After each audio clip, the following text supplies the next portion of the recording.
প্রত্যেকদিন বিকেল হইলেই কিছু খাওয়ার জন্য মনটা খুসখুস খুসখুস করে। তা আজকে মনটারে আর বুঝ দিতে না পারে তা আজকে চাউমিন বানাতে চলে আসলাম। প্রথমে চাউমিনটারে সেদ্ধ করে নিলাম। একটু হেলদি না বানালে কি আর হয়?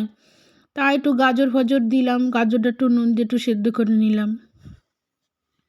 এবার দিলাম একটু ঢাইকে, ঢাকিয়ে দেওয়ার পরে একটু ক্যাপসিকাম ঘরে অনেক দিন ধরে পড়েছিল, কাঁদতে কাঁদতে একবারে শুয়ে গেছে। তাই দিলাম কাটে কুটে, কটা টমেটোর পচার মতন হয়ে গেছে প্রায়। তাই একটু দিয়ে দিলাম, একটু মটরশুঁটি থাকলে একটু ভালো হতো, তা নাই।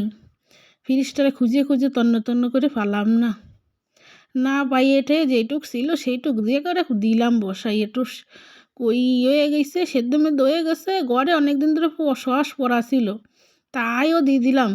সস দিলে একটু ভালোই লাগে, তো সসটা দিয়ে একটু জল দিলাম যে একটু গামাখা গামাখা করবো। আর একটু লবণ দিয়ে দিলাম, লবণটা একটু কম ছিল, একটুখানি দিছিলাম গাজরে।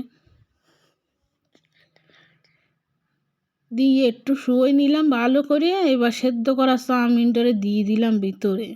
দিয়ে এবার একটু বেশি শুকনো শুকনো করবো না, আমার মাইয়েও তো খাবে। তার জন্য বেশি একটু শুকনো শুকনো না করে একটুখানি গায়ে লাগিয়ে রয়েছে ওইরকমভাবে বানাইছি। তো কেকটি তো ভালো দেখা যাচ্ছে, খাতেও ভালো হয়েছিল। তোমরা যদি বানাতে চাও বানায় খেয়ে দেখে নে কিরম লাগে।